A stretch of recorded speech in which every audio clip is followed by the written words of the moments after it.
BLO ಕರ್ತವ್ಯದ ಒತ್ತಡದಿಂದ ಅಂಗನವಾಡಿ ಕಾರ್ಯಕರ್ತೆಯರು ತೀವ್ರ ಸಂಕಷ್ಟ ಎದುರಿಸುತ್ತಿದ್ದಾರೆ. ಚುನಾವಣಾ ಸಂಬಂಧಿತ ಹೆಚ್ಚುವರಿ ಕೆಲಸಗಳನ್ನು ಹೇರಿರುವುದರಿಂದ ಮಕ್ಕಳ ಆರೈಕೆ, ಪೌಷ್ಟಿಕ ಆಹಾರ ವಿತರಣೆ, ಗರ್ಭಿಣಿಯರು ಮತ್ತು ಬಾಣಂತಿಯರ ಆರೋಗ್ಯ ಮೇಲ್ವಿಚಾರಣೆ ಸೇರಿದಂತೆ ಮೂಲ ಕರ್ತವ್ಯಗಳಿಗೆ ತೊಂದರೆಯಾಗುತ್ತಿದೆ ಎಂದು ಕಾರ್ಯಕರ್ತೆಯರು ಆರೋಪಿಸಿದ್ದಾರೆ. ಒಂದು 29-30 ವರ್ಷದಿಂದ ನಾನು ಕೆಲಸ ಮಾಡ್ತಾ ಇದ್ದೆ ಸರ್. ನನಗೆ ಮೊದಲಿಂದಲೂ ಕಣ್ಣಿದ್ದು ಪ್ರಾಬ್ಲಮ್, ನನಗೆ ದೃಷ್ಟಿದ್ದು ಪ್ರಾಬ್ಲಮ್ ಉಂಟು. ಲೆನ್ಸ್ ಹಾಕಿದ್ದೇನೆ, ಅದಕ್ಕೆ ಲೇಸರ್ ಟ್ರೀಟ್ಮೆಂಟ್ ಮಾಡ್ತಾ ಇದ್ದೇನೆ. ಅದು ನಾನು ಸರ್ಟಿಫಿಕೇಟ್ ಕೊಟ್ಟಿದ್ದೇನೆ, DC ಮೇಡಮ್ ಕೊಟ್ಟಿದ್ದೇನೆ, ADC ಸರ್ಗೆ ಕೊಟ್ಟಿದ್ದೇನೆ. ಅದು ಕೊಟ್ಟು ನನ್ನನ್ನು BLO ಕೆಲಸಕ್ಕೆ ನೇಮಕದಿಂದ 2 ಸಲ ಕ್ಯಾನ್ಸಲ್ ಆಗಿದ್ದೇನೆ ನಾನು. ಆದರೂ ನಮ್ಮ ಶಿರ್ವೇದ VA ಅಂತ ಒಬ್ಬರು ಶ್ವೇತಾ ಇದ್ದಾರೆ, ಮತ್ತು ಹಾಗೆ ಇದರಲ್ಲಿ DC ಆಫೀಸಲ್ಲಿ ರಕ್ಷಿತ್, ಮತ್ತೊಂದು ತಾಲೂಕು ಆಫೀಸಲ್ಲಿ ರೂಪೇಶ್ ಅಂತ ಇದ್ದಾರೆ. ಅವರು ನನಗೊಂದು ವೈಯಕ್ತಿಕ ದ್ವೇಷ ಇಟ್ಕೊಂಡು ಮಾಡಲೇಬೇಕಂತ ಹೇಳಿ ಹಠ ಮಾಡಿ ನನ್ನನ್ನೀಗ DC ಮೇಡಮ್ ಅವರು ವಜಾ ಮಾಡಿದ್ದಾರೆ. ನಾನು ಅಂಗನವಾಡಿಯಲ್ಲಿ ರಾಜ್ಯ ಪ್ರಶಸ್ತಿ ತಗೊಂಡಿದ್ದೇನೆ, ಮಾದರಿ ಅಂಗನವಾಡಿ ಮಾಡಿದ್ದೇನೆ, 34 ಮಕ್ಕಳು ಇದ್ದಾರೆ. ಅಷ್ಟು ಕೆಲಸ ಮಾಡಿಕೊಂಡು ಇವತ್ತಿಗೆ ನಾನು ವಜಾ ಆಗಿ ನನ್ನನ್ನು ಮನೆ ಕಳಿಸಿದ್ದಾರೆ ಮೇಡಮ್ ಸರ್. ಅದಕ್ಕೆ ಈಗ ನನಗೆ ಒಂದು ನ್ಯಾಯ ಒದಗಿಸ್ಕೊಡ್ಬೇಕಂತ ತಮ್ಮಲ್ಲಿ ಕೇಳಿಕೊಳ್ತಾ ಇದ್ದೀನಿ. ನಮಗೆ ಈಗ 18 ವರ್ಷ ಆಯಿತು ಈಗ ಸರ್ವಿಸ್ BLO ಕೆಲಸ ಮಾಡಿ. ಈಗ ಮೊದಲೆಲ್ಲ ಫ್ರೀ ಆಗಿದ್ವಿ, ಮಾಡ್ತಾ ಇದ್ವಿ. ಈಗ ಪೂರ್ತಿ ನಮಗೆ ಇದಾದಂಗೆಲ್ಲ ಕೆಲಸ ಜಾಸ್ತಿ ಒತ್ತಡ ಆಗಿದೆ. ನಮಗೆ ಹ್ಯಾಂಡಿಕ್ಯಾಪ್ಟ್ ಆಗಿರೋದರಿಂದ ನಮಗೆ ಮಾಡೋಕ್ಕಾಗಲ್ಲ. ನಮ್ಮ ಬದಲು ಯಾರಿಗಾದ್ರೂ ಕೊಡು ಅಂತ ನಾವು ತಹಸೀಲ್ದಾರ್ ಹತ್ರ ಮನವಿ ಮಾಡ್ಕೊಂಡ್ವಿ, ಲೆಟ್ರ್ ಕೊಟ್ಟಾಯಿತು ಕಂಪ್ನಿಯಲ್ಲಿ. ಆದರೂ ಅದಕ್ಕೆ ರೆಸ್ಪಾನ್ಸ್ ಇಲ್ಲ. ಆದರೂ ಇರಲಿ ಮಾಡ್ರೆ ಹಂಗೆ ಮಾಡ್ಕೊಂತ ಹೋಗ್ರಿ ಅಂತಂದರು. ಈಗ ಪ್ರೊಜಿನ್ ಆಯಿತು, ಮ್ಯಾಪಿಂಗ್ ಆಯಿತು, ಎಲ್ಲ ಆಯಿತು. ಈಗ SIR ಬಂದಿದೆ. ಪ್ರತಿದಿನ 50 ಅಂತ ಮಾಡಲೇಬೇಕಂತಾರೆ ಕಂಪಲ್ಸರಿ. ಆದ್ದರಿಂದ ನಾವು ಹ್ಯಾಂಡಿಕ್ಯಾಪ್ಟ್ ಇರೋ ಕಾರಣ ಮಾಡೋಕ್ಕಾಗಲ್ಲ ಅಂತ ನಾವು ಇವತ್ತಿನ ದಿನ ಬೆಂಗಳೂರಿಗೆ ಬಂದು ನಾವು ಮನವಿ ಪತ್ರ ಕೊಡೋಕ್ಕಾಗಿ ನಾವು ಅಲ್ಲಿಂದ ಇಲ್ಲಿಗೆ ನಮ್ಮ ಕಷ್ಟಗಳನ್ನು ಹಿಂದಿಟ್ಟು ನಾವು ಅಂಗವಿಕಲತೆ ಇದ್ದರೂ ನಮ್ಮದು ಒಂದು ಪರಿಹಾರ ಸಿಗಲಿ ಅಂತಂದು ನಾವು ಇವತ್ತಿನ ದಿನ ಬೆಂಗಳೂರಿಗೆ ಫ್ರೀಡಮ್ ಪಾರ್ಕಿಗೆ ಬಂದಿರುತ್ತೇವೆ. ಹಂಗಾಗಿ ನಾವು ಏನು ಮಾಡ್ಬೇಕು ಸರ್? ಅದು ಕೆಲಸ ಈಗ ಪೂರ್ತಿ ಇದರಿಂದ ಬಂದಿಂದೆ, ಒತ್ತಡ ಬಂದಿಂದೆ. ಅಂಗನವಾಡಿಗೆ ನೋಡ್ಕೋಬೇಕು. ಅಂಗನವಾಡಿಗೆ ಯಾರನ್ನು ಬಂದರೆ ಅಲ್ಲಿ ಅಂಗನವಾಡಿಗಿಲ್ಲಮ್ಮ ಅಂತಾರೆ, ಇಲ್ಲಿ ಕಡೆ ಬಂದರೆ ಇಲ್ಲಿ ಕೆಲಸ ಆಗಿಲ್ಲ ಅಂತಾರೆ. ನಾವು ಯಾವುದಕ್ಕೆ ಮಾಡಬೇಕು? ಅಂಗವಿಕಲತೆ ಯಾವುದಕ್ಕೂ ಸಾಧಿಸ್ಬೇಕು. ಮನೆ ಕೆಲಸ ನೋಡ್ಕೋಬೇಕಾ, ಮಕ್ಕಳದ್ದು ನೋಡ್ಕೋಬೇಕಾ, ಅಲ್ಲಿ ಅಂಗನವಾಡಿ ಮಕ್ಕಳು ನೋಡ್ಕೋಬೇಕಾ, BLO ಕೆಲಸ ಮಾಡಬೇಕಾ, ಯಾವ ಥರ ಕೆಲಸ ನಿಭಾಯಿಸ್ಬೇಕು? ನಾವು ಒಂದು ಅಂಗವಿಕಲತೆಯಲ್ಲಿದ್ದು ಅದನ್ನ ತೋರಿಸ್ಬೇಕಲ್ಲ ಅವರು. ಅದಕ್ಕಾಗಿ ನಮಗೆ ಕೆಲಸದಿಂದ ಮಾಡೋಕ್ಕೂ BLO ಕೆಲಸ ಆಗಲ್ಲ, ನಾವು ಮಾಡಲ್ಲ. ನಾವು ಮೆಟ್ರಿಯಿಂದ ಬಂದಿದ್ದೀವಿ. ಟೋಟಲಾಗಿ 7 ಜನ ಬಂದಿದ್ದೀವಿ ಸರ್. ಅದರಲ್ಲಿ 4 ಜನ ಅಂಗವಿಕಲರೇ ಇದ್ದಾರೆ. ಮತ್ತು ನಾವು ಹೊಸಬರು ಸರ್. ಬಂದು 3 ವರ್ಷ ಆಯಿತು ಸರ್ ನಾವು ಈಗ ಅಂಗನವಾಡಿಗೆ ಸೇರಿ. ಆಮೇಲೆ ನಾವು ಬೇರೆ ಊರಿಂದ ಅಲ್ಲಿಗೆ ಬಂದು ಮೆಟ್ರಿಗೆ ಬಂದು ಮಾಡ್ತಿದ್ದೀವಿ ಸರ್ ಅಂಗನವಾಡಿ. ಅಲ್ಲಿಂದ ಬಂದು ನಾವು ಇದನ್ನು ಮಾಡೋದಲ್ದೇ BLO ಕೆಲಸಕ್ಕೆ ಹಾಕಿದ್ದಾರೆ ಸರ್. ಆಮೇಲೆ BLO ಕೆಲಸ ಬಂದು ಭಾಳ ಒತ್ತಡನೇ ಇದೆ ಸರ್. ಮಾಡಲೇಬೇಕು. ಮಾಡಿಲ್ಲ ಅಂತಂದರೆ ನೋಟಿಸ್ ಕೊಡ್ತೀವಿ, CDPO ಕಡೆಯಿಂದ ನೋಟಿಸ್ ಕೊಡ್ತೀವಿ, ಆಮೇಲೆ ಜಿಲ್ಲಾಧಿಕಾರಿಯಿಂದ ನೋಟಿಸ್ ಕೊಡ್ತೀವಿ. ನಿಮಗೆ ಒಟ್ಟ ಕೆಲಸದಿಂದ ತೆಗೆದಾಕ್ತೀವಿ. ನಾವು ಮಾಡಲೇಬೇಕು, ನೀವು ಕಂಪಲ್ಸರಿ. ಅದು ಏನೇ ಇರಲಿ ನೀವು ಮಾಡಲೇಬೇಕು. ಆಮೇಲೆ ಹೇಳ್ತಾರೆ ಸರ್, ನೀವು ಅಂಗನವಾಡಿನೂ ಮಾಡಬೇಕು, ಇದನ್ನು ಮಾಡಬೇಕು. ಅಲ್ಲಿ ಅಕಸ್ಮಾತಾಗಿ ಅಂಗನವಾಡಿಲಿ ಕಡಿಮೆ ಮಕ್ಕಳಿದ್ರೂ ನಮಗೆ ಅಂಗನವಾಡಿಯಿಂದನೂ ನೋಟಿಸ್ ಕೊಡ್ತೀವಿ. ಆಮೇಲೆ ಈಗ ಏನು ಮಾಡಿದ್ದಾರೆ, ಎಲ್ಲ ಕಡೆ LKG UKG ಮಾಡಿದ್ದಾರೆ ಸರ್. ಆ LKG UKGಯಿಂದ ಪ್ರೈಮರಿ ಸ್ಕೂಲ್ ಕಡೆಗೇ ಮಕ್ಕಳೆಲ್ಲ ಅವರು ತೊಗೊಂಡಿದ್ದಾರೆ ಸರ್. ಇಲ್ಲಿ ನಮ್ಮ ಮಕ್ಕಳು ಕಡಿಮೆ ಆಗ್ತಿದ್ದಾರೆ. ಈಗ ಈ ಮಕ್ಕಳನ್ನ ನಾವು ನೋಡಬೇಕಾ ಅಥವಾ BLO ನೋಡಬೇಕಾ? BLO ಡ್ಯೂಟಿಗೆ ಏನು ಹೇಳಿದ್ದಾರೆ, ಈಗ 3 ತಿಂಗಳು, ಈ ತಿಂಗಳು 30ರಿಂದ ಅಕ್ಟೋಬರ್ 8ರವರೆಗೂ ನಮಗೆ ತಿಂಗಳಿಗೆ 1 ದಿನಕ್ಕೆ 50 ಫಾರ್ಮೇಟ್ ಕೊಡ್ತೀವಿ. ಅದರಲ್ಲಿ ಅವ್ರಿಗೊಂದು ಫಾರ್ಮೇಟು, ನೀವೊಂದು ಫಾರ್ಮೇಟು ಫಿಲ್ ಮಾಡಿ ಅವ್ರ ಹತ್ರನೇ ಸೈನ್ ಮಾಡಿಸ್ಕೊಂಡು ತಗೋಬೇಕು. 50 ಫಾರ್ಮೇಟಲ್ಲಿ 1 ಫಾರ್ಮೇಟು ಮಿಸ್ ಆಗಂಗಿಲ್ಲ. ಡೈಲಿ 50 ಕಂಪಲ್ಸರಿ ಮಾಡಲೇಬೇಕು.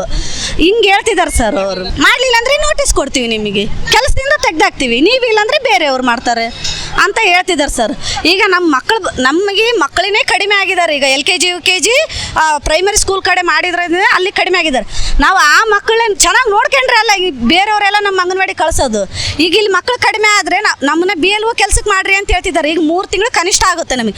3 ತಿಂಗಳು ನಾವು ಆ ಕಡೆ ಹೋದರೆ ಮಕ್ಕಳು ಇನ್ನೇನು ನೋಡ್ಕೊತಾರೆ ಇವ್ರು ಅಂತೇಳಿ ಅಂಗನವಾಡಿ ಮಕ್ಕಳೇ ಕಳಿಸಲ್ಲ ಸರ್. ಈಗ ನಾವು ಅಂಗನವಾಡಿ ಉಳಿಸ್ಕೋಬೇಕಾ ಏನು BLO ಮಾಡಬೇಕಾ? BLO ಮಾಡಿದರೆ ನಮಗೆ ಅಂಗನವಾಡಿ ಮಕ್ಕಳು ಬರಲ್ಲ. ನಾವು ಏನು ಕೆಲಸ ಮಾಡ್ಬೇಕು ಸರ್? ಇವರಿಗೆ ಮಾಡಲಿಲ್ಲ ಅಂತಂದರೆ ನೋಟಿಸ್ ಕೊಡ್ತೀವಿ, ಕೆಲಸದಿಂದ ತೆಗ್ದಾಕ್ತೀವಿ ಅಂತ ಹೇಳ್ತಿದ್ರು ಸರ್. ನಾವು ಯಾಕೆ ಕೆಲಸ ಮಾಡ್ಬೇಕು ಸರ್? ನಾವು ಮನೆ ನೋಡ್ಕೋಬೇಕಾ ಏನು ಶಾಲೆ ನೋಡ್ಕೋಬೇಕಾ? ನಮಗೆ ಇದು BLO ನೋಡ್ಕೋಬೇಕಾ? ನಮಗೆ ಅಂಗನವಾಡಿ ಮೇನ್ ಸರ್. ನಮಗೆ ಬಂದು ನಾವು ಅಂಗನವಾಡಿ ಕೆಲಸ ಮಾಡ್ತಿದ್ದೀವಿ ಅಂದರೆ ಅದಕ್ಕೆ ತಕ್ಕಂಗೆ ನಾವು ಮಕ್ಕಳು ನೋಡ್ಕೊಳೋದು ನಮ್ಮ ಜವಾಬ್ದಾರಿ ಸರ್. ನಮಗೆ ಆ ಅಂಗನವಾಡಿಗೆ ಅವರು ಆದ್ಯತೆ ಕೊಡ್ತಾ ಇಲ್ಲ. BLOಗೆ ಫಸ್ಟು ಪ್ರೊಸೆಸ್ ಅವ್ರದ್ದು. BLO ಕೆಲಸ ಮಾಡಿ ಆಮೇಲೆ ಮಿಕ್ಕಿದ್ದು ಮಾಡಿ ಅಂತ ಹೇಳ್ತಾರೆ ಸರ್. ಸೊ ಈ ಒಂದು ಅಂಗನವಾಡಿ ನಾನು ಅಪಾಯಿಂಟ್ ಆಗಿ 10 ವರ್ಷ ಆಯಿತು ಸರ್. ನಮಗೆ ನಾವು ಫಸ್ಟ್ ಅಪಾಯಿಂಟ್ ಆಗಿರೋದು ಯಾಕೆ ಅಂಗನವಾಡಿ ಕಾರ್ಯಕರ್ತೆ ಅಂತ ಹೇಳಿ ಹೊರತು ಯಾವುದೇ ರೀತಿ ಈ ಥರ ಚುನಾವಣೆ ಆಯೋಗದ್ದು ಅದು ಇದು ಬೇರೆ ಬೇರೆ ಕೆಲಸಕ್ಕೆ ಅಂತ ಹೇಳಿ ನಮಗೆ ತೊಗೊಂಡಿಲ್ಲ. ನಾವು ಫಸ್ಟ್ ಅಪಾಯಿಂಟ್ ಆಗಿರೋದೇ ಅಂಗನವಾಡಿ ಕಾರ್ಯಕರ್ತೆ ಅಂತೇಳಿ. ಅಂಗನವಾಡಿ ಕಾರ್ಯಕರ್ತೆ ಫಸ್ಟ್ ಮೂಲ ಉದ್ದೇಶ ಏನಿದೆ, ನಮ್ಮ ಒಂದು 3 ರಿಂದ 6 ವರ್ಷ ಮಕ್ಕಳ ಒಂದು ಔಪಚಾರಿಕ ಶಿಕ್ಷಣಕ್ಕೋಸ್ಕರ ಆಯಿತಾ. ಸೊ ಇತ್ತೀಚಿನ ದಿನಗಳಲ್ಲಿ ಏನಾಗಿದೆ ಸರ್ ಅಂತಂದರೆ, ನಾವು ಶಾಲೆಯಲ್ಲಿ ಇರೋದಿಲ್ಲ ಅಂತಂದರೆ ಮೂಲ ಕಾರಣ ಏನು, ಈ ಥರ BLO ಕೆಲಸಗಳು ಮತ್ತು ಹೆಲ್ತ್ ಡಿಪಾರ್ಟ್ಮೆಂಟ್ ಕಡೆಯಿಂದ ನಮಗೆ ಮೀಟಿಂಗು ಅದು ಇದು ಅಂತ ಕರೀತಾರೆ. ಗ್ರಾಮ ಪಂಚಾಯತಿ ಕಡೆ ಎಲ್ಲ ಮೀಟಿಂಗ್ಸ್ ಎಲ್ಲ ಇದು ಮಾಡ್ತಾರೆ ನಮಗೆ. ಸೊ ಆ ಥರ ನಾವೆಲ್ಲ ಶಾಲೆ ಬಿಟ್ಟು ಹೋಗೋದ್ರಿಂದ ಪೇರೆಂಟ್ಸಿಗೆ ಏನು ಅನ್ಸುತ್ತೆ ಅಂತಂದರೆ, ಇವರು ಶಾಲೆಯಲ್ಲಿ ಇರೋದಿಲ್ಲ, ಸೊ ನಮ್ಮ ಮಕ್ಕಳಿಗೆ ಏನು ಬೇಕು, LKG UKG ಶಿಕ್ಷಣ ಬೇಕು, ಇಂಗ್ಲೀಷ್ ಮೀಡಿಯಂ ಶಿಕ್ಷಣ ಬೇಕು ಅಂತ ಹೇಳ್ತಾರೆ. ಅದೇ ಈ ಇತ್ತೀಚಿನ ದಿನಗಳಲ್ಲಿ ಇದೇ ಒಂದು ನಮ್ಮ ಶಿಕ್ಷಣ ಇಲಾಖೆ ಏನು ಮಾಡಿತ್ತು, ಅಂಗನವಾಡಿರುವಂಥ ಶಾಲೆಯಲ್ಲೇ ನಮಗೆ LKG UKG ಶಿಕ್ಷಣ ಬೇಕಂತ ಹೇಳಿ ನಾವು ಹೋರಾಟ ಮಾಡಿದ್ವಿ. ಬಟ್ ಈ ಒಂದು ಎಷ್ಟು 3 ವರ್ಷದಿಂದ ಏನು ಮಾಡಿದ್ದಾರೆ ಸರ್, ಅದೇ ಶಿಕ್ಷಣ ಇಲಾಖೆಯಲ್ಲೇ LKG UKG ಶಿಕ್ಷಣವನ್ನು ಇದು ಮಾಡಿದ್ದಾರೆ. ಸೊ ಅದನ್ನೇ ನಮ್ಮ ಶಾಲೆಯಲ್ಲಿ ಕೊಡ್ರಿ, ನಾವು ಮಾಡ್ಕೊಂಡು ಹೋಗ್ತೀವಿ ಅಂತ ಹೇಳ್ತಾರೆ. ಬಟ್ ನಮ್ಮದು ಏಕರೂಪತೆ ಶಿಕ್ಷಣ ಇಲ್ಲ ಸರ್. ನಮ್ಮದು ಬೇರೆ ಕಡೆ ಅದು ಕೆಲಸ ಇದು ಕೆಲಸ ಭಾಳಷ್ಟು ಹೆವಿ ಆಗ್ತಾ ಇದೆ ನಮಗೆ. ಸೊ BLO ಕೆಲಸಕ್ಕೆ ಅವ್ರು ಕೊಡೋಂಥ ಸ್ಯಾಲ್ರಿ ಎಷ್ಟು ಸರ್, 7,000 ಇತ್ತು, ಈಗ 12,000 ಅಂತ ಹೇಳಿದ್ದಾರೆ. ಬಟ್ ನಮಗೆ 12,000 ಇನ್ನೂ ಬಂದೇ ಇಲ್ಲ ಸರ್. ಅದು 12,000 ಕೆಲಸಗಳಿಗಿಂತ ಹೆಚ್ಚಾಗಿದೆ ಸರ್ ನಮಗೆ. ನಾವು ಮಾಡ್ತೀವಿ ಸರ್, ಮಾಡಲ್ಲ ಅಂತ ಅನ್ನಲ್ಲ. ಬಟ್ ಅದು ಏನು ಮಾಡ್ತಾರೆ ಗೊತ್ತಾ, ಆಫ್ಟರ್ ಏನು ಮಾಡ್ತಾರೆ, ವಾರದಲ್ಲಿ ನಾವು ಶಾಲೆಗೆ ಹೋಗ್ಬೇಕಂತ ಏನೋ ಒಂದು ನಾವು ಶಾಲಾ ಪೂರ್ವ ಶಿಕ್ಷಣ ಅಂತೇಳಿ ಆ ಒಂದು ಕಾನ್ಸೆಪ್ಟಿಗೆ ನಾವೇನು ಮಾಡಿರ್ತೀವಿ, ರೆಡಿ ಆಗಿರ್ತೀವಿ. ಬಟ್ ನಾವು ಶಾಲೆಗೆ ಹೋಗಿ ಕೂತ್ಕೊಳ್ಳೋದಿಲ್ಲ ಸರ್. ಯಾವುದೋ ಒಂದು ಮೆಸೇಜ್ ಬರುತ್ತೆ, ಈ ಥರ ಮೀಟಿಂಗ್ ಇದೆ ಬರ್ರಿ, BLO ಮೀಟಿಂಗ್ ಇದೆ. ಈಗ ನೋಡಿರಿ ಸರ್, ನಾಳೆ ಈ ಒಂದು ಜೂನ್ 29ರಿಂದ ನೆಕ್ಸ್ಟ್ ಜುಲೈ 29ರವರೆಗೆ ಸರ್ ಏನು ಮಾಡಿದ್ದಾರೆ, ಹೌಸ್ ಟು ಹೌಸ್ ಸರ್ವೆ ಅಂತ ಹಾಕಿದ್ದಾರೆ.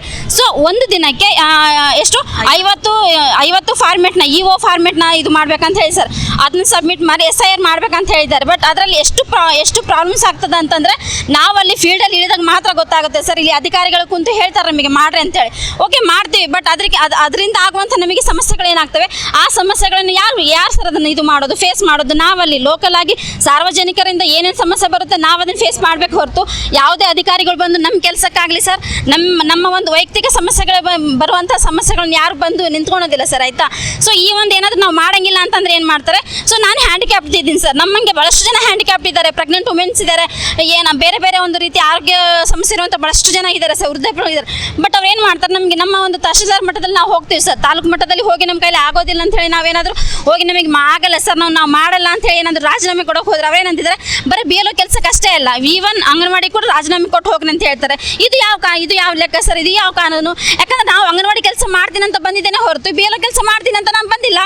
ಸೊ ಈ ಒಂದು ಸರ್ಕಾರದ ಅಧೀನದಲ್ಲಿ ಒಂದು ಬಹಳಷ್ಟು ಸರ್ಕಾರಿ ನೌಕರಿಗಳಿದ್ದಾರೆ ಸರ್, ಅದೇ ಶಿಕ್ಷಣ ಇಲಾಖೆಯಲ್ಲಿ ಇದ್ದಾರಲ್ಲ ಟೀಚರ್ಸು, ಅವ್ರನ್ನ ನೇಮಕ ಮಾಡಲಿ. ಯಾಕಂದರೆ ಅವರು ಬರೀ 7,000ಕ್ಕೆ ಆ ಒಂದು ಇಷ್ಟಕ್ಕೆ ಸಿಗುವಂಥ ನೌಕರರು ಅವರಲ್ಲ.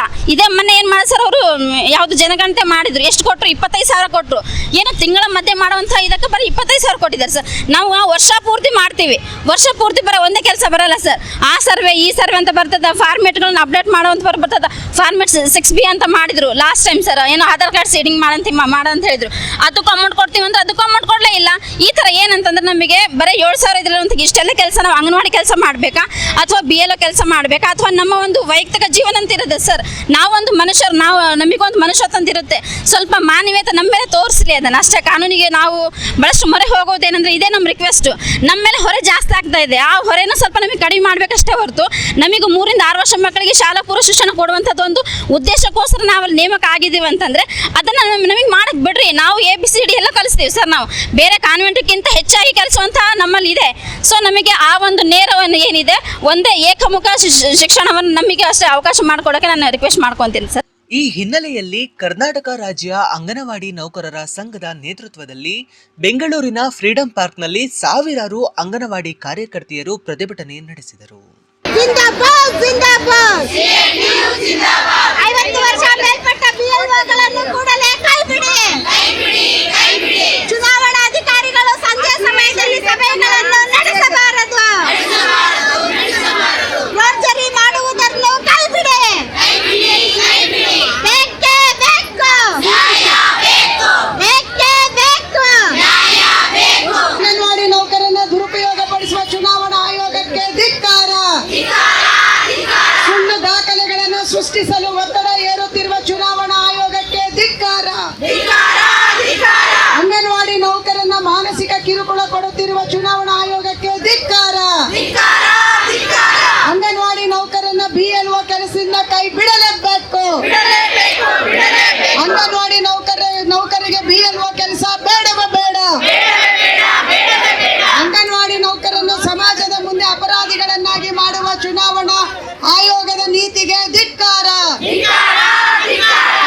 ಮೊಬೈಲ್ ಆಪ್ಗಳಲ್ಲಿ ನಿರಂತರ ಮಾಹಿತಿ ಅಪ್ಡೇಟ್, BLO ಕೆಲಸದ ಒತ್ತಡ, ಸಮರ್ಪಕ ತರಬೇತಿ ಹಾಗೂ ಸೌಲಭ್ಯಗಳ ಕೊರತೆ, ಅಮಾನತು ಮತ್ತು ಕಾನೂನು ಕ್ರಮದ ಬೆದರಿಕೆಗಳು ಕಾರ್ಯಕರ್ತೆಯರನ್ನ ಆತಂಕಕ್ಕೀಡು ಮಾಡುತ್ತಿವೆ ಎಂದು ಸಂಘದ ಮುಖಂಡರು ಹೇಳಿದರು. ಅಂಗನವಾಡಿ ಕಾರ್ಯಕರ್ತೆಯರನ್ನ BLO ಕರ್ತವ್ಯದಿಂದ ಮುಕ್ತಗೊಳಿಸಿ ಮಕ್ಕಳ ಮತ್ತು ಮಹಿಳೆಯರ ಕಲ್ಯಾಣಕ್ಕೆ ಸಂಬಂಧಿಸಿದ ತಮ್ಮ ಮೂಲಭೂತ ಕರ್ತವ್ಯಗಳನ್ನು ನಿರ್ವಹಿಸಲು ಅವಕಾಶ ನೀಡಬೇಕು ಎಂದು ಪ್ರತಿಭಟನೆಕಾರರು ಸರ್ಕಾರ ಮತ್ತು ಚುನಾವಣಾ ಆಯೋಗವನ್ನು ಒತ್ತಾಯಿಸಿದರು. ಕರ್ನಾಟಕದಲ್ಲಿ ಸುಮಾರು ಒಂದು 20 ರಿಂದ 25 ಸಾವಿರ ಜನ ಅಂಗನವಾಡಿ ನೌಕರರು BLOಗಳಾಗಿ ಕೆಲಸ ಮಾಡ್ತಾ ಇದ್ದಾರೆ. ಇದುವರೆಗೂ ಕೂಡ ನಮಗೆ BLOಗಳಾಗಿದ್ದಂಥ ಕೆಲಸ ಭಾಳ ಸೀಮಿತವಾಗಿತ್ತು. ಏನಂತ ಹೇಳಿದ್ರೆ, ಒಂದು ವರ್ಷಕ್ಕೆ ಒಂದು ಸಾರಿ ಇದು ಹೊಸ ಮತದಾರನ ಸೇರ್ಪಡೆ ಮಾಡೋದು, ಯಾರಾದರೂ ಊರು ಬಿಟ್ಟೋದ್ರೆ ಅವರನ್ನು ತೆಗೆದುಹಾಕುವಂಥದ್ದು ಅಥವಾ ಏನಾದರೂ ತಿದ್ದುಪಡಿಗಳಿದ್ರೆ ಮಾಡುವಂಥದ್ದು, ಇದನ್ನು ವರ್ಷಕ್ಕೊಂದು ಸಾರಿ ಮಾಡ್ತಾಯಿದ್ವಿ.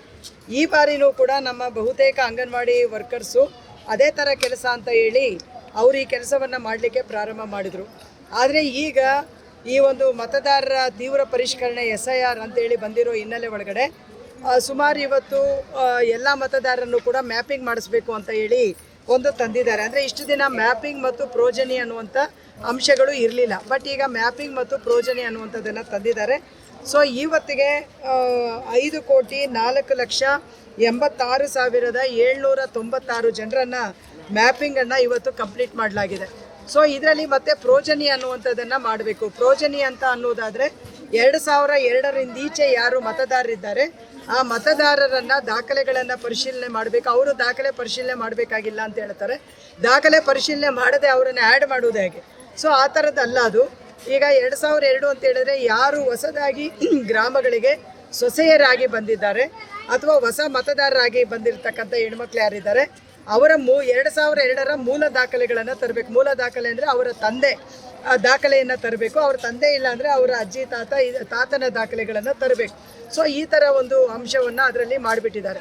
ಇದೇನೇ ನಮಗೆ ಟೆಕ್ನಿಕಲ್ ಪ್ರಾಬ್ಲಮ್ ಆಗಿದೆ. ಈ ಪ್ರಾಬ್ಲಮ್ಸಿಂದ ಬಹುತೇಕ ಕರ್ನಾಟಕದ ಒಳಗಡೆ ಏನು ಮಾಡಿದ್ದಾರೆ ಅಂತ ಹೇಳಿದ್ರೆ, ಆ ಮೂಲ ದಾಖಲೆಗಳು ಯಾರು ತಗೊಂಡು ಬಂದಿಲ್ಲ ಅಥವಾ ಯಾರು ಹೊಸದಾಗಿ ಸೇರ್ಪಡೆ ಮಾಡಬೇಕು ಏನೂ ದಾಖಲೆಗಳಿಲ್ಲ ಅಂಥವರನ್ನು ಮನೆಯ ಮೊಮ್ಮಗಳು ಅಂತ ಹೇಳಿ ಪರಿವರ್ತನೆ ಮಾಡಿ ಮ್ಯಾಪಿಂಗನ್ನು ಮಾಡಿದ್ದಾರೆ.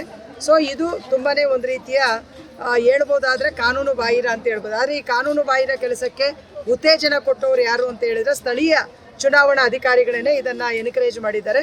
ಸೊ ಇದರಿಂದಾಗಿ ಮತದಾರರು ತಮ್ಮ ಒರಿಜಿನಲ್ ಮತವನ್ನು ಕಳ್ಕೊಳ್ತಾರೆ. ಮತ್ತು ಎರಡನೆಯದು ಅಂಗನವಾಡಿ ನೌಕರರನ್ನು ಒಂದು ರೀತಿ ಅಪರಾಧಿಗಳು ಅನ್ನುವ ರೀತಿ ಒಳಗಡೆ ಪ್ರತಿಬಿಂಬಿಸ್ತಾರೆ. ಅವ್ರಿಗೆ ಯಾವ ರೀತಿಯಲ್ಲೂ ಬೇಕಾದ್ರೂ ಲೀಗಲ್ ಪನಿಷ್ಮೆಂಟ್ ಕೊಡುವಂಥ ಒಂದು ಅವಕಾಶಗಳು ಇದರಲ್ಲಿ ಬಹುತೇಕ ಎದ್ದು ಕಾಣಿಸ್ತವೆ. ಹಾಗಾಗಿ ನಾವು ಇಮಿಡಿಯೇಟ್ ಆಗಿ ಇವತ್ತು ಈ ಒಂದು ಪ್ರತಿಭಟನೆಯನ್ನು ನಾವು ಮಾಡಿದ್ವಿ.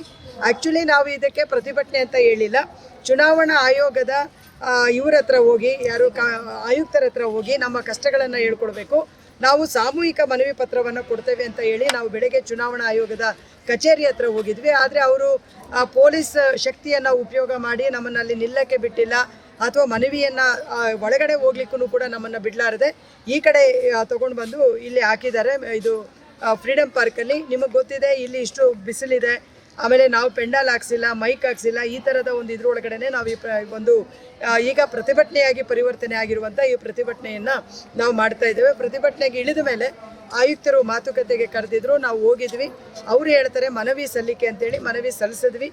ಆಯುಕ್ತರ ಕಚೇರಿಗೆ ಹೋದಾಗ ಅವರ ವರ್ತನೆ ಹೆಂಗೆ ಅಂತ ಹೇಳಿದ್ರೆ, ಡೋರ್ ಹತ್ರ ಅವರೇ ಬಂದಿದ್ದಾರೆ, ಬಂದು ಆಯಿತು ಹೇಳಿ ಅಂತ ಹೇಳಿದರು. ನಾವು ಹೇಳಿದ್ವಿ, ನೀವು ನಿಂತ್ಕೊಂಡು ಕೇಳಿದ್ರೆ ನಾವು ಮನವಿನೂ ಕೊಡೋದಿಲ್ಲ ಅಥವಾ ನಾವೇನು ನಿಮ್ಮ ಹತ್ರ ಚರ್ಚೆ ಮಾಡಲಿಕ್ಕಾಗಲ್ಲ. 25,000 ಜನ ಇದ್ದೀವಿ, ನಾವು ತೀರ್ಮಾನ ಮಾಡಿದ್ರೆ ಬಾಯ್ ಕಟ್ ಮಾಡ್ತೀವಿ, ಆ ಶಕ್ತಿ ನಮಗಿದೆ ಅನ್ನುವಂಥದ್ದನ್ನು ಹೇಳಿದ ಮೇಲೆ ಅವರು ಫಸ್ಟ್ ಫ್ಲೋರ್ಗೆ ಕರ್ಕೊಂಡೋದ್ರೆ, ಕರ್ಕೊಂಡೋಗಿ ಕೂರಿಸಿ ಮಾತಾಡಿದ್ದಾರೆ, ಕೇಳಿಸ್ಕೊಂಡ್ರು. ಆಯುಕ್ತರಿಲ್ಲ ಅಂತ ಹೇಳಿ ಕೇಳಿಸ್ಕೊಂಡ್ರು. ಆಮೇಲೆ ಆಯುಕ್ತರು ಬಂದರು, 3 ಜನ ಮಾತ್ರ ಬನ್ನಿ ಅಂತ ಹೇಳಿದರು. ನಾವು 3 ಮತ್ತು ಇನ್ನೊಬ್ರು ರಿಕ್ವೆಸ್ಟ್ ಮಾಡಿ ನಾವು ಹೋಗಿದ್ವಿ, 4 ಜನ ಹೋಗಿ ಮಾತಾಡಿದ್ವಿ. ಅವರು ಏನು ಹೇಳ್ತಾ ಇದ್ದಾರೆ ಅಂದರೆ, ನಮ್ಮ ಹತ್ರ ಯಾವ ಪವರು ಇಲ್ಲ, ಅಧಿಕಾರ ನಮ್ಮ ಹತ್ರ ಯಾವುದೂ ಇಲ್ಲ. ಸೊ ನಿನ್ನೆ ಮಧ್ಯರಾತ್ರಿ 12 ಗಂಟೆಗೆ ನಮ್ಮ ಅಧಿಕಾರ ಇಲ್ಲಿ ಕ್ಲೋಸ್ ಆಗಿದೆ, ಹಾಗಾಗಿ ನೀವು ಕೊಟ್ಟಿರುವ ಮನವಿಯನ್ನು ನಾವು ಕೇಂದ್ರ ಸರ್ಕಾರ ಚುನಾವಣಾ ಆಯೋಗಕ್ಕೆ ಕಳಿಸ್ತೀವಿ ಅಂತ ಹೇಳಿದ್ದಾರೆ. ನಾವು ಇದರಲ್ಲಿ ಹೇಳ್ತಾ ಇರ್ತಕ್ಕಂಥದ್ದು, ಒಂದು ನಮ್ಮನ್ನು ತಪ್ಪಾಗಿ ದಾಖಲೆ ಮಾಡಲಿಕ್ಕೆ ಉತ್ತೇಜನ ಮಾಡಿದಂಥ ಅಧಿಕಾರಿಗಳು ಏನಿದ್ದಾರೆ ಆ್ಯಕ್ಷನ್ ಆಗೋದಾದರೆ ಅವ್ರ ಮೇಲೆ ಆಗಬೇಕು. ಆ ಕಾರಣಕ್ಕೆ ನಮ್ಮ ಒಬ್ಬ ಅಂಗನವಾಡಿ ಕಾರ್ಯಕರ್ತೆ ಕಾರ್ಯಕರ್ತೆಯ ಮೇಲೆ ಆ್ಯಕ್ಷನ್ ಆಗಬಾರ್ದು. ಇದು ನಂಬರ್ 1. ಎರಡನೇದು, ಈಗ ಅವರು ಕೊಟ್ಟಿರುವಂಥ ನಮಗೆ ಮೊಬೈಲ್ಗಳು ಅವರೇನು ಹೊಸದಾಗಿ ಕೊಟ್ಟಿಲ್ಲ. ನಮ್ಮ ಡಿಪಾರ್ಟ್ಮೆಂಟ್ ಕೊಟ್ಟಿರೋ ಮೊಬೈಲಲ್ಲಿ ಅವರು ಕೆಲಸ ಮಾಡಿ ಅಂತ ಹೇಳ್ತಾ ಇದ್ದಾರೆ. ಅದರಲ್ಲಿ ಸಾಮರ್ಥ್ಯ ಇಲ್ಲ. ಹಾಗಾಗಿ ಅದೆಲ್ಲವನ್ನು ಕೂಡ ಚರ್ಚೆ ಮಾಡಿ ನಾವು ಫೈನಲ್ ಏನು ಹೇಳಿದ್ದೀವಿ ಅಂದರೆ, ನಂಬರ್ 1, ನಮ್ಮನ್ನು BLO ಕೆಲಸದಿಂದ ಕೈ ಬಿಡಬೇಕು. ಈಗ ತಕ್ಷಣಕ್ಕೆ ನಿಮಗೆ ಬಿಡೋಕ್ಕಾಗಲ್ಲ ಅಂದರೆ 50 ವರ್ಷ ಮೇಲೆ ದಾಟಿರೋರು ಯಾರಿದ್ದಾರೆ ಅವ್ರು ಯಾರನ್ನೂ ಕೂಡ ಕೆಲಸಕ್ಕೆ ತೊಗೊಳ್ಬಾರ್ದು ಈ ಕೆಲಸಕ್ಕೆ. ಎರಡನೇದು, ಯಾರಿಗೆ ಕಾಯಿಲೆಗಳಿದ್ದಾವೆ, ಆಪ್ರೇಷನ್ಸ್ ಆಗಿದ್ದಾವೆ, ಯಾರಿಗೆ ಆಗಲ್ಲ ಅಂತ ಹೇಳ್ತಿದ್ದಾರೆ ಅವರನ್ನು ಕೈ ಬಿಡಬೇಕು. ಇದು 3ನೇ ಆಪ್ಷನ್. ಸೊ ಈ ಥರದಲ್ಲಿ ನಾವು ಅವ್ರು ಹೇಳಿದ್ದೇವೆ. ಅವರು ಯಾವುದಕ್ಕೂ ಕೂಡ ಈಗ ಸದ್ಯಕ್ಕೆ ಅವರು ಒಪ್ತಾ ಇಲ್ಲ. ಆಮೇಲೆ 4ನೇದು ನಾವು ಹೇಳಿದ್ದೀವಿ, ಜಿಲ್ಲಾಧಿಕಾರಿಗಳು ನಿರ್ದಯವಾಗಿ ವರ್ತನೆ ಮಾಡ್ತಾ ಇದ್ದಾರೆ BLOಗಳ ಹತ್ರ ಅಂತ ಹೇಳಿದ್ದೀವಿ. ಆಮೇಲೆ ಮತ್ತೆ ಯಾವ ಲೆವೆಲ್ಗೆ ಅಂದರೆ ಜಿಲ್ಲಾಧಿಕಾರಿಗಳು 5:15 ಸಭೆ ಮಾಡ್ತಾರೆ. ನಾವು ಹೇಳಿದ್ದೀವಿ ಈಗಲೇ ನೀವು ಮೆಸೇಜ್ ಕಳಿಸ್ಬೇಕು, ಬೆಳಗ್ಗೆ ಸಭೆ ಮಾಡಬೇಕು, BLOಗಳದ್ದು ಬೆಳಗ್ಗೆ ಸಭೆ ಮಾಡಬೇಕು. ಕನಿಷ್ಠ ಒಂದು ಸಣ್ಣ ರಿಲ್ಯಾಕ್ಸ್ ಆದರೂ ನಮಗೆ ಅದರಿಂದ ಸಿಗುವ ರೀತಿಯಲ್ಲಿ ಆಗಬೇಕು. ಸಾಯಂಕಾಲ 5:15 ಮಾಡಿ ರಾತ್ರಿ 12 ಗಂಟೆ 1 ಗಂಟೆವರೆಗೂ ಅವರು ಮನೆಗಳಿಗೆ ಹೋಗಬೇಕು. ಈ ಥರ ಎಲ್ಲ ತುಂಬ ಹ್ಯಾರಸ್ಮೆಂಟ್ಸ್ ಇದೆ. ಇದನ್ನೆಲ್ಲ ಅವರಿಗೆ ಎಕ್ಸ್ಪ್ಲೈನ್ ಮಾಡಿದ್ದೀವಿ. ಅದಕ್ಕೆ ಅವರು ಸಾರಿ ಟು ಸೇ, ನನ್ನ ಹತ್ರ ಏನೂ ಅಧಿಕಾರ ಇಲ್ಲ, ನಾನು ಕೇಂದ್ರ ಚುನಾವಣಾ ಆಯೋಗಕ್ಕೆ ನಾನು ಕಳಿಸ್ತೇನೆ ಅನ್ನುವಂಥ ಮಾತನ್ನು ಹೇಳಿದ್ದಾರೆ. ಮತ್ತು ನಾವು ಹೇಳಿದ್ದೀವಿ, ನೋಡಿ ಯಾರು ಕೆಲಸ ಮಾಡಲಿಕ್ಕಾಗಲ್ಲ ಲೀಸ್ಟ್ ನಾವು ತಂದುಕೊಡ್ತೀವಿ. ಮ್ಯಾಕ್ಸಿಮಮ್ ಒಂದು ತುಂಬ ಕಾಯಿಲೆ ಇದ್ದವರು ಒಂದು 250-300 ಜನ ಇರ್ಬೋದು. ಅಂದರೆ ಆಪ್ರೇಷನ್ನು, ಅಂಗವಿಕಲರು, ಈ ಥರದೆಲ್ಲ ಇರೋರ್ದನ್ನು ನಾವು ತಂದುಕೊಡ್ತೀವಿ. ಅದನ್ನು ಕೈ ಬಿಡಿ ಅಂತ ಹೇಳಿದ್ರೆ ಅದು ಕೂಡ ಆಗಲ್ಲ ಅಂತ ಹೇಳ್ತಾ ಇದ್ದಾರೆ. ಸೊ ಅದಕ್ಕೆ ನಾವು ಹೇಳ್ತಾ ಇದ್ದೀವಿ, ಇಲ್ಲ ನೀವೇನಾದ್ರು ಕೂಡ ಸೇರಿ ಪರಿಗಣಿಸಬೇಕು ಅನ್ನುವಂಥದ್ದನ್ನು ಹೇಳಿದ್ದೀವಿ. ನೀವು ಲೀಸ್ಟ್ ಮಾಡಿ ಅಂತ ಹೇಳಿದ್ದಾರೆ. ಈ ಒಂದು ಇದಕ್ಕೆ ಬಂದು ನಿಂತಿದೆ. ಆದರೆ ನಾವು ಹೇಳುವಂಥದ್ದು ಚುನಾವಣಾ ಆಯೋಗಕ್ಕೆ ಮತ್ತು ಸರ್ಕಾರಗಳಿಗೆ ಹೇಳುವಂಥದ್ದು, 6 ವರ್ಷದ ಒಳಗಿನ ಮಕ್ಕಳಿಗೆ ನಾವು ಗಮನ ಕೊಡಲಿಲ್ಲ ಅಂತ ಹೇಳಿದ್ರೆ, ನಮ್ಮ ರಾಜ್ಯದ ಒಳಗಡೆ 1ನೇ ಕ್ಲಾಸಿಗೆ ಅಡ್ಮಿಷನ್ ಆಗುವ ಮಗು ಯಾವ ರೀತಿಯಲ್ಲಿ ಆಗುತ್ತೆ ಅನ್ನುವಂಥದ್ದನ್ನು ನೀವೆಲ್ಲರೂ ದಯವಿಟ್ಟು ಯೋಚಿಸಿ, ಆಯಿತಾ? ಸೊ ಮತ್ತು ನಮಗೆ ಇವತ್ತು FRS ಇದೆ, ಪೋಷನ್ ಟ್ರ್ಯಾಕರ್ ಇದೆ, ಪ್ರೀ ಪ್ರೈಮರಿ ಎಜುಕೇಷನ್ ಇದೆ, ಮತ್ತು ನಮಗೆ ಡಿಫ್ರೆಂಟ್ ಟೈಪ್ ಆಫ್ ಮಕ್ಕಳೇನಿದ್ದಾರೆ ಆ ಮಕ್ಕಳನ್ನು ನಾವು ಹ್ಯಾಂಡ್ಲ್ ಮಾಡಬೇಕು. ಆ ಮಕ್ಕಳನ್ನು ಹ್ಯಾಂಡ್ಲ್ ಮಾಡಬೇಕು ಅಂತ ಹೇಳಿದ್ರೆ ಅದಕ್ಕೆ ಕೊಡಬೇಕಾಗಿರುವ ಗಮನ ನಾವು ಕೊಡಲಿಲ್ಲ ಅಂತ ಹೇಳಿದ್ರೆ, ನಾಳೆ ದಿನ ಮಕ್ಕಳ ಗತಿ ಏನಾಗುತ್ತೆ? ನಮ್ಮ ಎಂಪ್ಲಾಯ್ಮೆಂಟ್ ಬಿಟ್ಬಿಡಿ, ನಾವೇನಾದ್ರು ಮಾಡ್ಕೊಳ್ತೀವಿ ಅದು ಬೇರೆ. ಈ ರಾಜ್ಯದ ಮಕ್ಕಳ ಗತಿ ಏನಾಗುತ್ತೆ? ಇದು ನಮ್ಮ ಮೂಲಭೂತವಾದಂಥ ಪ್ರಶ್ನೆ. ನಮ್ಮ ರಾಜ್ಯದ ಗರ್ಭಿಣಿ ಬಾಣಂತಿಯರ ಇದು ಏನಾಗುತ್ತೆ, ಪರಿಸ್ಥಿತಿ ಏನಾಗುತ್ತೆ, ಅವರ ಅಪೌಷ್ಟಿಕತೆಯ ಪ್ರಶ್ನೆ ಅಥವಾ ಈ ಥರದ ಪ್ರಶ್ನೆಗಳು ಏನಾಗುತ್ತೆ? ಹಾಗಾಗಿ ಚುನಾವಣಾ ಆಯೋಗ ಒಂದು ಮಾನವೀಯತೆಯಿಂದ ವರ್ತಿಸಬೇಕು, ನಂಬರ್ 1. ಎರಡನೇದು, ಚುನಾವಣಾ ಆಯೋಗ ಒಂದು ರೀತಿ ಏನು ಸೂಪರ್ ಪವರ್ ಅಲ್ಲ, ಇದು ಕೂಡ ಈ ದೇಶದ ಸಂವಿಧಾನದ ಅಡಿಯಲ್ಲಿ ಬರ್ತಕ್ಕಂಥ ಒಂದು ಸಂಸ್ಥೆ. ಅದೇನು ಸೂಪರ್ ಪವರ್ ಆಕಾಶದಲ್ಲೆಲ್ಲ ಇರೋದು. ಚುನಾವಣಾ ಆಯೋಗದವರು ಕೂಡ ನಾವು ಹೆಂಗೆ ಒಂದು ಮನುಷ್ಯ ಅಂತ ಹೇಳ್ತಾರೆ, ಅವರು ಕೂಡ ಮನುಷ್ಯರೇ. ಹಾಗಾಗಿ ಆ ಮನುಷ್ಯತ್ವವನ್ನು ಇಟ್ಕೊಂಡು ಇದನ್ನು ಹ್ಯಾಂಡಲ್ ಮಾಡಬೇಕು ಅನ್ನೋದನ್ನು ನಾವು ಈ ಮುಖಾಂತರವಾಗಿ ಒತ್ತಾಯ ಮಾಡ್ತಾ ಇದ್ದೀವಿ. ಈಗ ಅವರು ನಮಗೊಂದು ಫಿಗರ್ ಕೊಟ್ಟಿದ್ದಾರೆ, ನಮಗೆ ಥ್ಯಾಂಕ್ಸ್ ಹೇಳ್ತಾರೆ. ನೋಡಿ, ನಿಮ್ಮೆಲ್ಲರ ಸಹಕಾರದಿಂದ ನಾವು ಇಷ್ಟು ದೊಡ್ಡ ಪ್ರಮಾಣದ ಮ್ಯಾಪಿಂಗನ್ನು ಮಾಡಲಿಕ್ಕೆ ನಮಗೆ ಸಾಧ್ಯ ಆಗಿದೆ ಅನ್ನುವಂಥದ್ದನ್ನು ಹೇಳುವಂಥ ಚುನಾವಣಾ ಆಯೋಗ. ಇದರಿಂದ ಇರ್ತಕ್ಕಂಥ ಈ ಹೆಣ್ಣುಮಕ್ಕಳ ಕಷ್ಟ ನಿಮಗೆ ಹೇಳ್ತೇನೆ. ನಮ್ಮ ಅಂಗನವಾಡಿ ವರ್ಕರ್ಸೇ ವರ್ಷಕ್ಕೆ 3 ಸಾರಿನೇ ಸರ್ ನಮಗೆ ಸಂಬಳ ಬರೋದು. 3 ತಿಂಗಳಿಗೆ 4 ತಿಂಗಳಿಗೆ ಒಂದೇ ಸಾರಿ ನಮಗೆ ಸಂಬಳ ಬರೋದು, ಆಯಿತಾ? ಯಾವ ದುಡ್ಡು ಹಾಕ್ಕೊಂಡು ನಾವು ಈ ಕೆಲಸಗಳನ್ನ ಮಾಡಬೇಕು? ಯಾವ ದುಡ್ಡು ಹಾಕೊಂಡು ನಾವು ಕೆಲಸ ಮಾಡಬೇಕು, ಆಯಿತಾ? ಈಗ ಒಬ್ಬ ವರ್ಕರ್ ಬಂದು 3 ಆಪ್ರೇಷನ್ ಆಗಿದೆ, ಆ ಎಮ್ಮ ನೋಡೋಕೆ ಅನ್ಫಾರ್ಚುನೇಟು ಇದು ಸಣ್ಣ ಇದ್ದಾಳೆ, ಬೆಳ್ಳಕ್ಕೆ ಕಾಣಿಸ್ತಾಳೆ, ಹಂಗಾಗಿ ನಿಮಗೇನು ಕಾಯಿಲೆ ಇಲ್ಲ ಅಂತೇಳಿ ಈ ರೀತಿಯಲ್ಲಿ ಹೇಳೋದಿದ್ರೆ ನಿಮಗೆ ಗೊತ್ತಿರಬೇಕು, ಕ್ಯಾನ್ಸರು 3rd ಸ್ಟೇಜ್ಗೆ ಹೋಗೋವರೆಗೂ ಕ್ಯಾನ್ಸರ್ ಇದೆ ಅಂತ ಗೊತ್ತಾಗಲ್ಲ. ಬಹುತೇಕ ಹೆಣ್ಮಕ್ಳಿಗೆ ಇವತ್ತು ಕ್ಯಾನ್ಸರ್ ಬರ್ತಾ ಇರೋದು ಗರ್ಭಚೀಲಕ್ಕೆ ಬರ್ತಾ ಇದೆ. ಗರ್ಭಚೀಲಕ್ಕೆ ಬರೋದ್ರಿಂದ ನಾವು ಮಂತ್ಲಿ ಪೀರಿಯಡ್ ಆಗೋದ್ರಿಂದ ಬ್ಲೀಡಿಂಗ್ ಜಾಸ್ತಿ ಆಗುತ್ತೆ, ಆಯಿತಾ? ಬ್ಲೀಡಿಂಗ್ ಆಗೋದ್ರಿಂದ ಇವ್ರೇನು ಹೇಳ್ತಾರೆ, ಗರ್ಭಕೋಶದ ಸಮಸ್ಯೆ ಇದೆ ಅಂತೇಳಿ ಚೆಕಪ್ ಮಾಡೋಕ್ಕೆ ಹೋಗ್ತಾರೆ, ಕ್ಯಾನ್ಸರ್ ಅಂತ ಹೇಳಿ ಮಾಡೋಕ್ಕೆ ಹೋಗಲ್ಲ. ಕ್ಯಾನ್ಸರ್ ಅಂತ ಯಾವಾಗ ಫೈನಲ್ ಸ್ಟೇಜಲ್ಲಿ ಗೊತ್ತಾಗುತ್ತೆ. ಎಷ್ಟು ಜನ ಹೆಣ್ಮಕ್ಳು ಆ ಒಂದು ಕಷ್ಟದಲ್ಲಿ ನರಳುತ್ತಾ ಇದ್ದಾರೆ. ಆ ರೀತಿಯಲ್ಲಿ ನರಳುವಂಥ ಹೆಣ್ಮಕ್ಳನ್ನು ಕೂಡ ಏನು ನಾವು ಮುಟ್ಟಾಗಿರೋದನ್ನು ಓಪನ್ ಮಾಡಿ ನೋಡಿಸ್ಬೇಕಾ ಎಲೆಕ್ಷನ್ ಕಮಿಷನ್ಗೆ? ಇನ್ನು ನಮ್ಮ ಹತ್ರ ಇರೋದು ಅದೊಂದೇ ಈಗ. ಸೊ ಹಾಗಾಗಿ ಇದನ್ನು ಹೆಣ್ಮಕ್ಳು ಅನ್ನೋದನ್ನು ನೀವು ಮೊದಲು ಪರಿಗಣಿಸಿ, ಆಯಿತಾ? ಸೊ ಎರಡನೇದು, ನೀವೇನು ಫೆಸಿಲಿಟಿ ಕೊಟ್ಟಿದ್ದೀರಾ ನಮಗೆ? ಮೊಬೈಲ್ ಕರೆನ್ಸಿ ಇಲ್ಲ, DA ಇಲ್ಲ, ಟ್ರೈನಿಂಗ್ ಕೊಟ್ಟಿಲ್ಲ ಹಾಳಾಗೋಗ್ಲಿ ಅಂತ ಹೇಳೋದಕ್ಕೆ. ಮತ್ತು ನಮ್ಮ ಹತ್ರ ಇರೋ ಮೊಬೈಲ್ಗಳಿಂದನೇ ನೀವು ಕೆಲಸ ಮಾಡಿ ಅಂತ ಹೇಳಿದ್ರೆ ಏನು ಮಾಡ್ಬೇಕು ನಾವು? ಏನು ಮಾಡಬೇಕು? ಸೊ ಈ ಥರ ಇಶ್ಯೂಸು ನಮಗಿದೆ. ಸೊ ಹಾಗಾಗಿ ನಾವು ಹೇಳುವಂಥದ್ದು ಈಗಲೂ ಕೂಡ ನಾವು ಒತ್ತಾಯ ಮಾಡ್ತಾ ಇರೋದು, ಅಬೌವ್ 50 ಇಯರ್ಸ್ ಯಾರಿದ್ದಾರೆ ನಂಬರ್ 1 ಎಲ್ಲರನ್ನೂ ಕೈ ಬಿಡಬೇಕು. ತಕ್ಷಣ ನಿಮಗೆ ಕೈ ಬಿಡೋಕ್ಕಾಗಲ್ಲ, ನಮಗೂ ಕೂಡ ಗೊತ್ತಿದೆ. ಅಬೌವ್ 50 ಇಯರ್ಸ್ ಇರೋರನ್ನ ಕೈ ಬಿಡಿ. ಕಾಯಿಲೆ ಯಾರಿಗಿದೆ, ಯಾರಿಗೆ ಮಾಡೋಕ್ಕಾಗಲ್ಲ, ಅವರನ್ನು ಕೈ ಬಿಡಿ. ಮತ್ತು ನಿಮಗೂ ಕೂಡ ಕ್ವಾಲಿಟಿ ಆಫ್ ವರ್ಕ್ ಬರಬೇಕಲ್ಲ. ಈಗ ಕಾಣಲಾರದೆ ಇರೋರನ್ನು, ಕಾಯಿಲೆ ಇರುವಂಥವ್ರನ್ನು, ಸ್ಕಿಲ್ ಇಲ್ಲದೆ ಇರುವಂಥವ್ರನ್ನು BLOಗಳಾಗಿ ನೀವೇನು ಮಾಡ್ತೀರಾ? ಈ ಆಸ್ಪೆಕ್ಟ್ ಯಾರಾದರೂ ಯೋಚನೆ ಮಾಡಿದ್ದೀರಾ ನೀವು? ವಿತೌಟ್ ಸ್ಕಿಲ್ ನೀವು ಹೆಂಗೆ ವರ್ಕ್ ಮಾಡ್ತೀರಾ? ನೀವು ವರ್ಕ್ ಮಾಡಿಸ್ತೀರಾ? ಸೊ ಹಾಗಾಗಿ ನೀವು ಈ ಎಲ್ಲ ಅಂಶಗಳನ್ನು ಕೂಡ ಪರಿಗಣಿಸ್ಕೊಂಡು ಇವತ್ತು ಒಬ್ಬ ಮತದಾರನ ಮತವನ್ನು ಕಳೆಯುವಂಥದ್ದು, ಕಾಪಾಡುವಂಥದ್ದು ನಮ್ಮ ಅಂಗನವಾಡಿ ವರ್ಕರ್ ಕೈಯಲ್ಲಿ ಇರೋದ್ರಿಂದ ಆ ವರ್ಕರ್ಗೆ ಕೊಡಬೇಕಾಗಿರುವಂಥ ರಕ್ಷಣೆ ಸವಲತ್ತು ಏನೂ ಕೊಡಲಿಲ್ಲ ಅಂತ ಹೇಳಿದ್ರೆ ನೀವೇನು ಮಾಡಲಿಕ್ಕಾಗುತ್ತೆ? ಇದು ನಮ್ಮ ಕ್ವಶನ್. ಸೊ ಹಾಗಾಗಿ ನಾವು ಹೋರಾಟ ಏನು ಮಾಡಬೇಕು ಅನ್ನೋದನ್ನು ನಾವು ನಮ್ಮ ಸಂಘದ ಲೀಡರ್ಗಳೀಗ ಸಭೆ ಸೇರ್ತಾ ಇದ್ದೀವಿ. ಒಂದು ಅಭಿಪ್ರಾಯಕ್ಕೆ ಬರ್ತೀವಿ. ಅಭಿಪ್ರಾಯಕ್ಕೆ ಬಂದ ನಂತರ ನಾವು ನಿಮಗೆ ತಿಳಿಸ್ಕೊಡ್ತೀವಿ. ಈಗ ಆಲ್ರೆಡಿ ತೊಗೊಂಡಿದ್ದಾರೆ. ಬಹುಶಃ ಒಂದು 25,000 ಜನರಿಗೆ ನಾನು ನಿಮ್ಗೆ ಹೇಳ್ತೇನೆ, ಮಿನಿಮಮ್ ಅಂದರೆ ಒಂದು 5,000 ಜನಕ್ಕೆ ನೋಟಿಸ್ ಕೊಟ್ಟರು. 5,000 ಜನಕ್ಕೆ ಏನಂತ ಜೈಲಿಗೆ ಹಾಕಬಹುದು ನಿಮ್ಮನ್ನು ಅಂತಲೇ ನೋಟಿಸ್ ಕೊಟ್ಟಿದ್ದಾರೆ. ಜನಪ್ರತಿನಿಧಿ ಕಾಯ್ದೆ ಪ್ರಕಾರ ಅಂತಾನೆ ಕೊಟ್ಟಿದ್ದು ನೋಟಿಸ್ ಹಂಗೆ ಕೊಟ್ಟಿದ್ದಾರೆ. 2 ತಿಂಗಳಿಂದ 30 ಇಷ್ಟು ವರ್ಷ ತನಕ ನಿಮ್ಮನ್ನು ಜೈಲಿಗೆ ಹಾಕ್ಬೋದು ಅಂತ ನೋಟಿಸ್ ಕೊಟ್ಟಿದ್ದಾರೆ. ಆಲ್ರೆಡಿ ಉಡುಪಿ ಜಿಲ್ಲೆಯಲ್ಲಿ 4 ಜನರನ್ನ ಕೆಲಸದಿಂದ ತೆಗೆದುಹಾಕಿದ್ದಾರೆ. ಓಕೆ, ಇದೆಲ್ಲನೂ ಕೂಡ ನಡೀತಾ ಇದೆ.